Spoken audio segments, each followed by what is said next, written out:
아니 이런 협상을 왜 했지? 이거 돈 준다는 얘긴데라고 했는데 청와대에서 나오는 발표가 달라요. 간접 투자래. 근데 미국은 그렇게 생각 안 한단 말이에요. 미국이 그렇게 생각하고 있었다고 생각했다면 자질 문제고, 미국이 그렇게 생각 안 하는 걸 알고 국민한테 그렇게 얘기했다면 사기입니다. 대국민 사기. 대국민 사기를 또 한 거예요. 미국과의 장기적인 관계에서도 도움이 되면서도 우리의 국익을 지킬 수 있는 별도의 합의들이 돌아가야 돼요. 그리고 그런 게 돌아갈 수 있는 곳이 외교판이란 말이에요. 근데 주미 대사는 여전히 예, 그렇죠. 어그리만 안 하고 있어요. 유엔 대사는 자기 변호사를. 예, 그렇죠.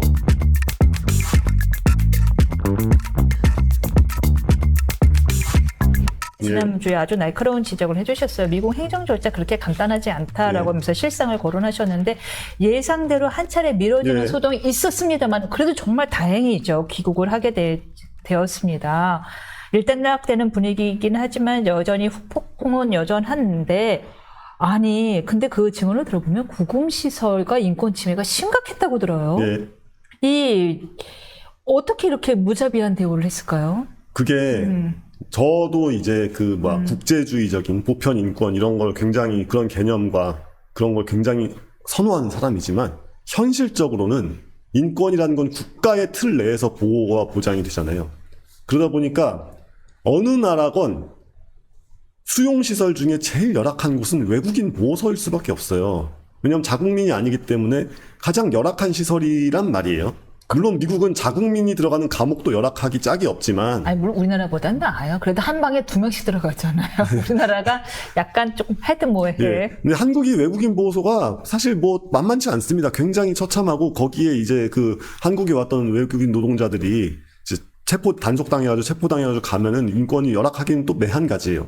그러니까 거기 인권 시설이 열악하다는 문제를 삼을 게 아니라 애초에 거기에 가게 만든 이 프로세스가 완전히 꼬여 있는 요거가 문제다. 그러니까 우리가 미국이란 나라한테 너희 나라가 외국인 구금 시설을 잘 갖춰라 라는 얘기를, 제가 무슨 국제 인권 단체에 속해서 활동한다면 할 수 있겠지만 우리나라 국가적 차원에서 그런 얘기를 하긴 좀 애매하거든요. 그러면 서로 할 말 많아지니까. 그러니까 그 문제까지는 거론하지 않고, 대체 왜 우리 국민이 그런 데를 가야 됐냐, 여기까지만 물어도 사실 우리의 논의에선 충분하다. 그리고 그거는 말씀드렸다시피 미국 내의 기층정서랑, 그 기층정서를 트럼프가 이민국을 막 자극하면서, 이민국을 막 독려하면서 할당제를 하고 있잖아요. 지금 니네 불법 노동자 하루에 몇백 명씩 체포해 이런 식의 할당제를 하고 있어가지고 약간 추노의 맛을 들였습니다. 지금 이민국 추노다. 예, 추노를 하고 있는 거예요. 네. 근데 문제는 자기네가 외국인 노동자 없으면 나라가 안 돌아가거든요. 미국이 그렇게 된 지 꽤 됐단 말이에요. 몇십 년 동안 그러고 살고 있는데, 갑자기 자기네가 못 살게 된 것을, 자기네가 경제적으로 힘든 거를 다 외국인 탓을 하고 있고, 근데 그렇다고 해서 미국인들한테 힘든 일 하라고 시켜보면 자기네는 할 생각이 없고, 근데 우리한테 공장을 내놓으라고 하니까 어쩔 수 없이 관세를 막 두들겨 맞을 순 없으니까 일단 투자하겠습니다, 공장 짓겠습니다라고 약속은 했는데, 막상 거기서 공장을 지으려고 하면은 미국인들을 교육시켜서 공장을 지을 수는 없고, 이렇게 하니까 이러저러 해서 결국에는 한국인들을 많이 데려가가지고 우리의 손으로 좋은 공장을 빨리 만들어주자라고 했더니, 우리는 할당량을 채워야 된다 이러면서 너희들을 단속하겠다 이런 식으로 나와버린 거잖아요. 이랬을 때 백악관의 의지가 확실하다면 백악관에서 조금 더 확실하게 우리한테 우리한테 이제 울타리가 되어줬어야 되는데, 또 그럴 생각은 없었고, 그냥 엉망진창인 거예요, 나라 꼴이. 그러니까 거기도 지금 2차적 사고도 입체적 사고도 안 되는 사람들이 위정자로 있는 거네요. 그렇죠. 게다가 어쨌건 트럼프 본인은 자기의 지지층이 마가이기 때문에 그 마가 사람들을 만족시켜주기 위한 어떤 그런 강경 제스처를 계속 해야 되고, 근데 막상 저질러 놓고 나니까 아닌가? 그렇죠. 조금 미안한 듯한 그래서 유감이란 표현을 얼마 전에 국무부 부장관이 했어요. 심지어 한국에 와가지고 얘기를 했잖아요. 그러니까 이거는 어쨌건 자기네들도 이게 한국에서 완전히 발을 빼면 안 되겠다 싶으니까 부랴부랴 수습을 하려고 온 건데, 근데 어쨌거나 일을 이런 식으로 꼬아버린 것 자체가 미국에서 큰 실수가 있었던 거고, 큰 잘못이 있었던 거고, 그거를 우리가 레버리지를 삼아가지고 뭔가 조금 더 협상을 잘 진행해야 하지만, 주 유엔 대사에 자기 대장동 변호사를 앉히는 이런 정신머리에서 가능하겠는가? 스텝이 꼬이는 건 또 있습니다. 국무부 부장관이 약간 유감 표명은 했는데 상무부에서는 이번에는요. 직접 투자하래요. 예. 그동안 우리 협상단은 돌아와서 그 3,500억, 사실은 더하기 1,000억 원이 또 있었지만 그 간접 투자다. 뭐 에너지 사는 것 빼고 3,500억 원은 다 담보고 보증이다라고 했는데 무슨 소리야? SPC 만들어갖고 거기에다 현금 직접 부어라고 이야기를 합니다. 지금 뭐 산자부 장관도 얼굴이 굳어버렸는데요. 이 상황은 어떻게 되는 거예요? 그럼 관세 협상은 계속 지연되고 우리 15% 아직 적용 안 되고 있고 25%또 개별 별도로 있고 이 상황으로 계속 가는 건가요? 근데 그래서 애초에 저는 이재명 대통령이 그렇게 발표했을 때 이상하다고 생각했거든요. 일본이 협상을 잘못했기 때문에 그거를 그냥 협상문 없이 구체적인 서명 없이 구체적인 서명을 하는 정확하게 정해진 텍스트 없이 적당히 좋게 얘기를 하면은 당연히 미국은 일본 스탠다드를 따라간다고 생각할 거고 한국이 그러면은 일본은 현찰을 주겠다고 했어요 진짜로. 그러니까 제2의 플라자 합의를 이미 또 했습니다 일본은. 그래서 이시대 총리가 옷을 벗었군요. 국내 비판 때문에. 예, 또 했어요. 근데 일본은 그럴만한 나라죠. 왜냐하면 2차 세계대전을 저질렀고 2차 세계대전이 끝난 과정을 잠깐 생각해보면 일본이 아주 비참한 꼴을 당했잖아요. 미국한테 직접. 일본은 미국한테 직접 두들겨 맞고 점령당해서 국토가 분할당했고 심지어 오키나와도 뺏길 뻔했지만 그냥 이제 미군 기지를 크게 쓰는 걸로 해가지고 일본 영토로 남겨놨단 말이에요. 뭐 이런 식으로 해서 일본은 정말 미국한테 원초적 공포를 가지고 있습니다. 아니 정말 그렇잖아요. 일본 입장에서는 미국이란 나라에 대해서 호오를 떠나서 엄청난 공포심을 가지고 있어요. 그러니까 이제 그런 종류의 요구를 할 때 일단은 무릎 꿇습니다. 무조건 무릎 꿇고 빌어요. 근데 우리는 오히려 미국이 일본을 그렇게 때려줬기 때문에 독립했죠. 게다가 독립을 하고 그 다음에 이제 나라가 세워지자마자 미군이랑 같이 전쟁을 했잖아요. 그래가지고 중국이랑 북한이랑 싸워가지고 지금의 대한민국이 만들어진 거잖아요. 이런 나라기 때문에 우리에게 미국이라는 나라는 우리랑 함께 한편으로 설 수 있고 또 우리도 월남전 가가지고 많이 도와주지 않았습니까? 피를 흘리면서 도와줬잖아요. 이런 식으로 이제 협업적인 관계로 인식을 하죠. 우리 한국인들은. 그러니까 서로 좋게 뭐 3,500억 달러 우리 좋게 해결합시다라는 말을 들었을 때 일본같이 생돈을 뺏긴다는 식의 발상을 아예 안 한 것 같은데 좋게 해석해도. 근데 문제는 미국은 일본이나 한국이나 그놈이 그놈이에요. 어차피. 생각했어야겠군요. 예. 그 얘기를 한 거예요. 아니 저는 그거 보자마자 아니 이런 협상을 왜 했지? 이거 돈 준다는 얘긴데라고 했는데 청와대에서 나오는 발표가 달라요. 간접 투자래. 근데 미국은 그렇게 생각 안 한단 말이에요. 미국이 그렇게 생각하고 있었다고 생각했다면 자질 문제고 미국이 그렇게 생각 안 하는 걸 알고 국민한테 그렇게 얘기했다면 사기입니다. 대국민 사기. 대국민 사기를 또 한 거예요. 설마 그랬을까요? 근데 아니라고 하기엔 너무 비정상적인 외교를 많이 하고 있기 때문에 이게 아니면 좋겠습니다만 근데 그 정도로 무능하면 솔직히 국민을 상대로 사기치는 거와 다를 바가 없어요. 결과적으로. 무능 자체가 기망이다. 무능 자체가 기망이다. 앞서 취임 100일 기자회견에서 이 대통령은 이면 합의, 국익에 반하는 결정, 합리성, 공정성을 벗어난 협상은 하지 않는다라는 원칙을 밝혔는데 그럼 이 대통령은 어떤 결정을 하게 될까요? 근데 왜냐면 일부에서는 야 차라리 그러면 3,500억 거기다 부을 바에는 그냥 기업 지원해줘 뭐 이런 얘기까지 하거든요. 일단은 중요한 이 워딩에서 문제가 애초에 합리성, 공정성을 벗어난 협상을 강요당하고 있는 상태죠.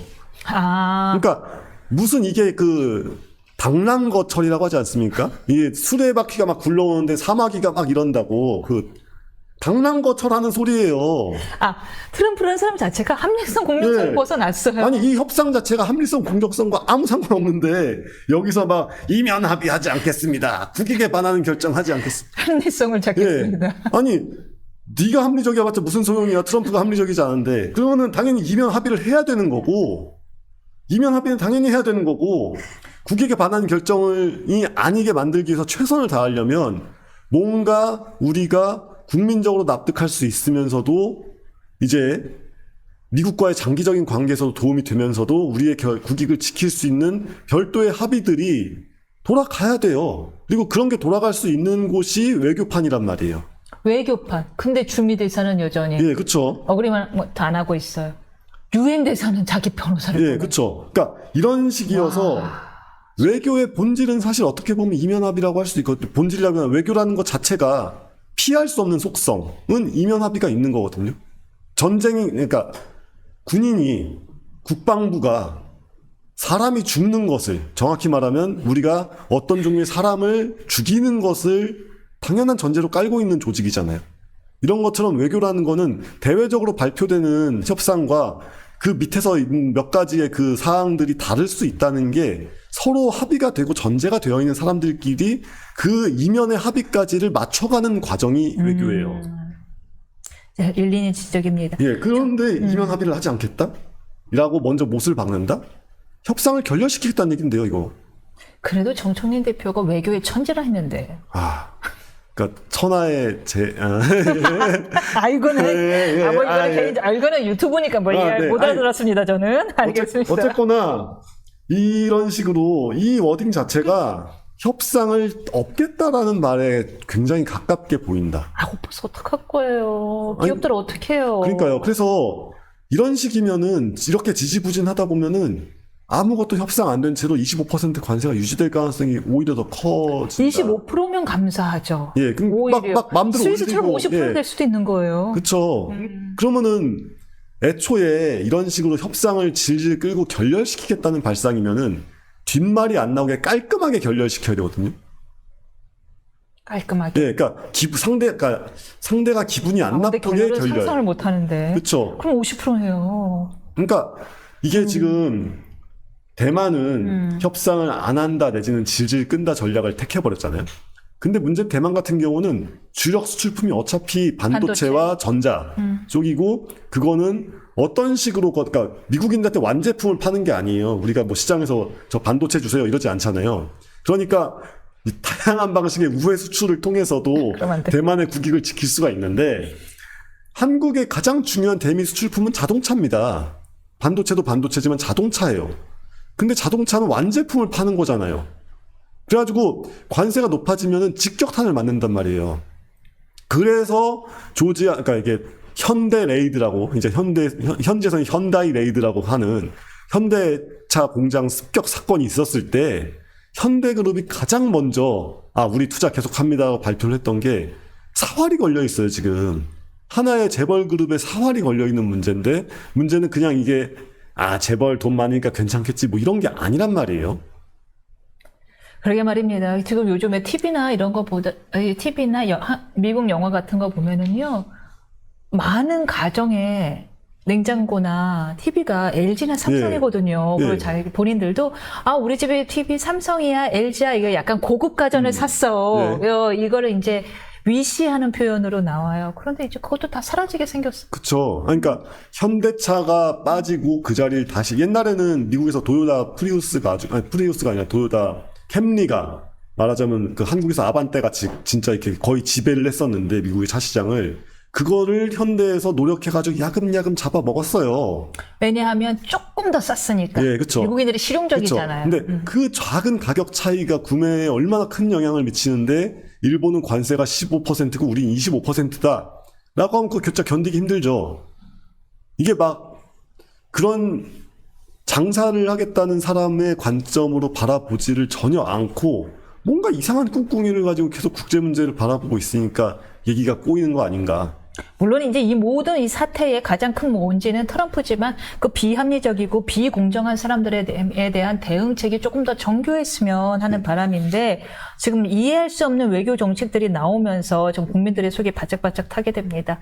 우원식 의장 얘기를 좀 해볼까요? 우원식 의장의 정치 중립성에 대한 문제 제기가 계속해서 나오고 있습니다. 어떻게 봐야 돼요? 하나도 중립 아니잖아요. 87년 헌법이 가지고 있는 중요한 특징이 상원이 없잖아요. 양원제가 아니라 단원제인데 말하자면 이제 그 밑에서부터 올라오는 힘으로 확 엎어가지고 만들어진 헌법이기 때문에 그런 측면이 강하잖아요. 그러니까 국회에 힘을 좀 더 줬죠. 그렇죠. 양원제를 하게 되면은 어쨌거나 이제 대통령이 상원을 지배하면서 국회를 억누를 것이다. 뭐 이런 종류의 불안감이 가득했으니까요. 근데 어쨌거나 그럼에도 불구하고 국회가 단순히 정쟁 힘겨루기가 아니라 국가적인 차원의 시각이 필요한 곳이라는 건 누구나 알고 있었으니까. 그래서 국회의장은 반드시 탈당을 해라. 그러니까 니네가 뭐 그러니까 국회의장을 별도로 선출할 수는 없는 노릇이니까 그거는 국회 내에서 알아서 하되, 그래도 국회의장은 탈당을 해서 중립인이 되어라. 뭐 이거였잖아요. 그리고 이제 국회 내에서 상원의 역할을 할 수 있는 법안을 심사하는 기능을 법사위에 주고, 그걸 법으로 못 박지 않는 게 큰 문제였는데, 지금 보니까 법사위원장은 제1야당이 가져간다. 뭐 이런 종류의 합의를 해서, 그래서 가까스로 잘 굴러왔던 게 87년 체제인데, 민주당이 그걸 다 깼잖아요, 지금. 법사위원장 지금 누군데? 추미애죠.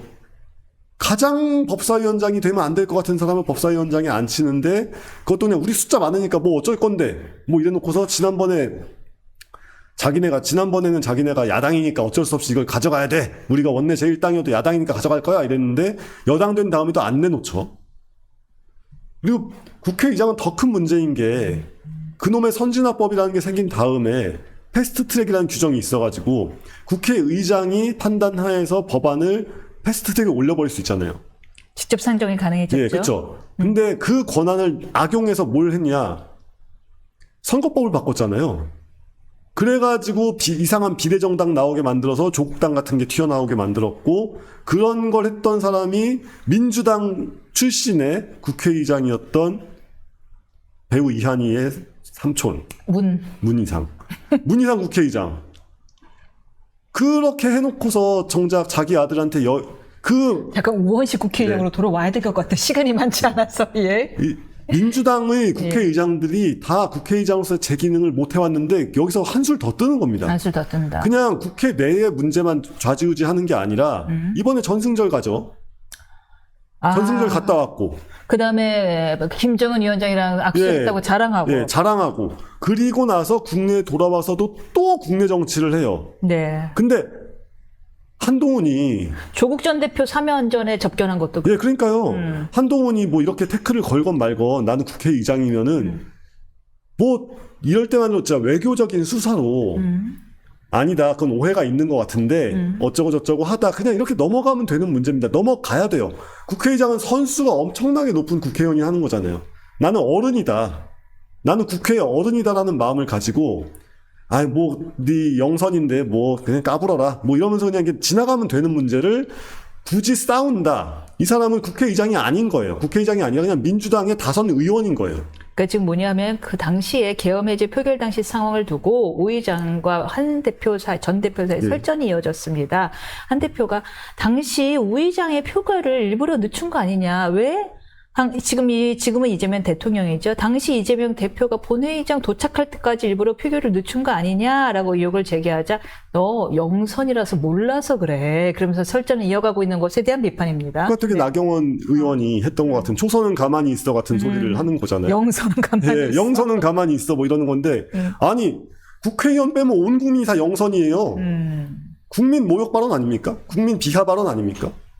아니 상식적인 국민들이 누구나 한 번쯤 떠올려 볼 수도 있는 그런 의혹인데, 이거를 영선이니까 몰라서 그래 가만히 있어라고 하면, 국회의원 출마해 본 적도 없고 당선돼 본 적도 없는 이런 수많은 국민들 다 가만히 있어야 돼요?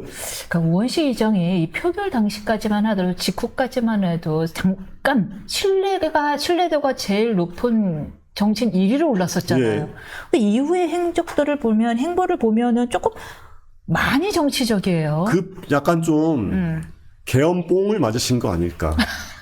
자기가 막 그 망치를 땅땅 하면서 내가 민주주의를 지켰다 뭐 이런 종류의 그 격양된 고양된 느낌에 사로잡혀서 지금 천지분간을 못 하시는 게 아닌가 싶은데, 국회의장은 커리어 종점입니다. 이제 이걸 했으면 더 이상 뭘 하지 말아야 되고, 국회의장 한 다음에도 나중에 뭐 총리도 하고 그러신 분들 있죠. 그것도 다 민주당 분들인데, 민주당이 너무 정치를 많이 망치고 있다고요. 그러니까 내가 어느 정도 원로급이 됐고 내가 어느 정도까지 했으면 그냥 사라져야 됩니다. 그냥 손주 보는 행복한 노인으로 돌아가야 돼요.